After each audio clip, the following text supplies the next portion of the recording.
안녕하세요. 서울대학교 보건환경연구소 박수잔입니다.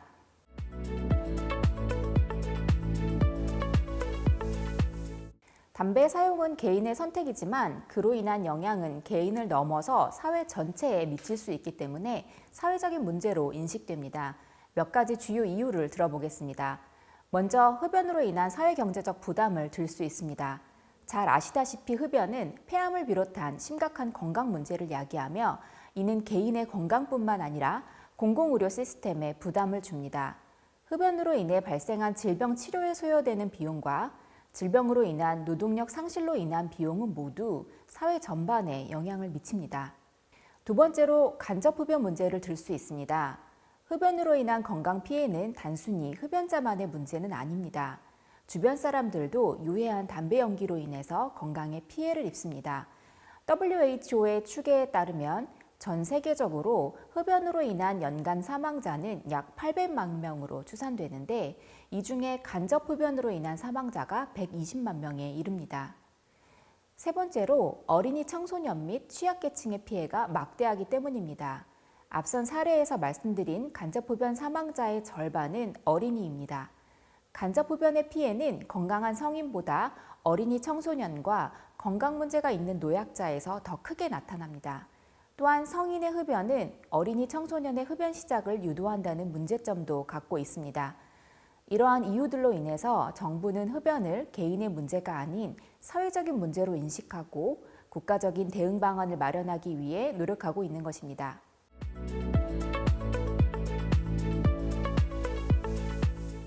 담배 가격 4,500원을 기준으로 할 때 한 갑당 3,323원이 세금에 해당합니다. 담배의 세금은 담배 소비세, 국민건강증진기금, 개별소비세, 부가가치세, 폐기물 부담금 등으로 구성되어 있습니다. 먼저 담배 소비세는 담배의 소비 자체에 부과되는 세금으로 지방자치단체 재정에 도움이 되는 세금입니다. 다음으로 준조세 성격인 국민건강증진기금이 포함되어 있습니다. 이 부담금은 담배로 인해 발생하는 건강 문제를 해결하기 위한 재원을 마련하기 위해 부과되는 금액입니다. 이 금액은 국민건강 증진 및 흡연 예방 사업에 사용됩니다. 개별 소비세는 특정 소비재에 부과되는 세금으로 담배와 같은 유해 물품에 대한 소비를 줄이기 위한 목적도 있습니다.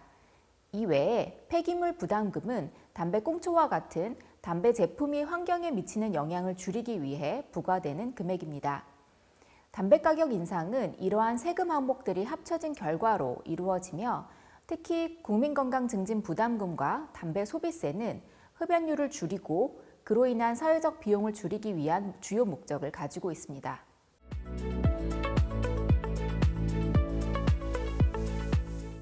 담배로 인한 사회경제적 비용은 크게 직접 비용과 간접 비용으로 나누어 설명할 수 있습니다. 흡연은 암, 심혈관 질환, 호흡기 질환 등의 주요 원인입니다. 흡연으로 인해 발생하는 질병의 치료를 위해서는 막대한 의료비가 발생하는데 이 비용을 직접비로 정의합니다. 직접비는 건강보험 가입자와 의료급여 수급자의 병의원 진료에 의해 발생하는 보험료, 환자 본인 부담금, 비급여 의료비와 병원 이용을 위한 교통비, 간병비를 포괄합니다. 또한 흡연으로 인해 노동자들이 질병에 걸리게 되면 생산성이 저하되고 더 나아가 사망할 경우에는 생명의 가치를 손실하게 됩니다. 이는 경제 전반에 부정적인 영향을 미치게 되고 이러한 비용을 간접 비용으로 정의합니다. 한국에서는 흡연으로 인한 사회경제적 비용이 수조 원 단위로 추정되고 있습니다.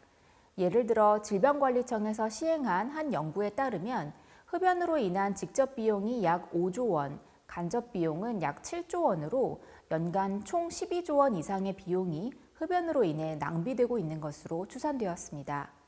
종종 흡연자들은 높은 담배세를 두고 농담으로 우리 같은 애연자는 애국자야 라고 말하곤 합니다. 하지만 실제로 흡연으로 인한 사회경제적 부담은 매년 걷어들이는 담배세를 초과합니다. 흡연은 개인의 건강을 해칠 뿐만 아니라 사회적 성장을 저해하는 해로운 행위임을 명심해야 합니다.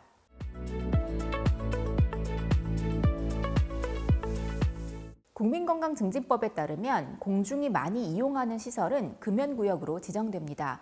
금연구역 지정의 목적은 간접 흡연으로부터 대중을 보호하기 위함입니다. 주요 금연구역으로 지정되는 시설에는 다양한 장소가 포함됩니다. 먼저 학교와 교육시설은 모두 금연구역으로 지정됩니다. 어린이집, 유치원, 초, 중, 고등학교를 포함한 학교 건물과 그 주변 30m 이내 지역이 포함됩니다. 또한 병의원이나 보건소와 같은 의료기관과 대중교통 관련 시설도 금연구역의 범주에 들어갑니다. 버스 정류장, 택시 정류장, 지하철역뿐만 아니라 기차역, 공항, 여객선 터미널 등 교통 관련 대기 공간도 금연구역으로 지정됩니다. 공공기관과 대형 사무용 건물 역시 금연구역으로 지정되며 음식점과 카페의 경우에는 일정 면적 이상의 실내는 전면구역으로 규정됩니다. 체육관, 헬스장, 목욕탕, PC방, 노래방, 영화관 등의 실내 체육 및 여가시설도 금연구역으로 지정됩니다. 이러한 금연구역의 지정은 간접 흡연의 피해를 예방하고 흡연율을 낮추는 데 중요한 역할을 하고 있습니다. 물론 군대의 시설도 금연구역에 포함됩니다. 군 건강증진 업무 훈령에 따르면 각급 기관의 장은 국민건강증진법에 따라 군 유치원, 병원, 사무용 건물 등 여러 공중이 이용하는 군시설을 금연구역으로 지정해야 합니다.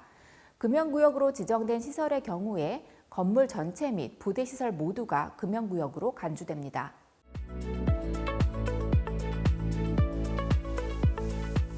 군대에서 흡연구역을 없애기 위한 가장 급진적이면서 효과적인 방법은 모든 장병의 전면 금연 정책을 시행하는 것입니다. 흡연자가 없으면 당연히 흡연구역도 필요 없기 때문에 이 방법이 가장 확실한 해결책이 될 수 있습니다. 현재 훈련병들은 흡연이 금지되어 있습니다. 따라서 군 최고 지휘관의 의지에 따라서 전 장병의 금연도 실현이 불가능한 정책은 아닙니다. 그러나 현실적으로 이러한 정책을 당장 시행하는 것이 어렵다면 군사시설을 단계적으로 금연구역으로 지정하는 방식을 고려해야 할 것 같습니다. 우선 흡연구역을 점차 축소해가는 방식으로 금연 환경을 조성할 수 있습니다. 예를 들어 현행법상 흡연구역이 건물 출입구로부터 10m 이상 거리에 있어야 하는데 이를 20m로 확대하고 주 보행로로부터 20m 거리에 있는 흡연구역을 30m로 옮기는 방식으로 흡연 가능 지역을 점차 축소할 수 있습니다. 이러한 방식은 흡연자들이 보다 흡연하기 어렵게 그리고 비흡연자들은 간접 흡연 피해가 없도록 하는 데 목적이 있습니다. 급진적인 금연 정책이 어렵다면 금연구역 확대와 흡연구역 축소를 통해서 단계적으로 금연 환경을 조성해 나가는 것이 현실적이면서도 효과적인 접근법이 될 수 있습니다.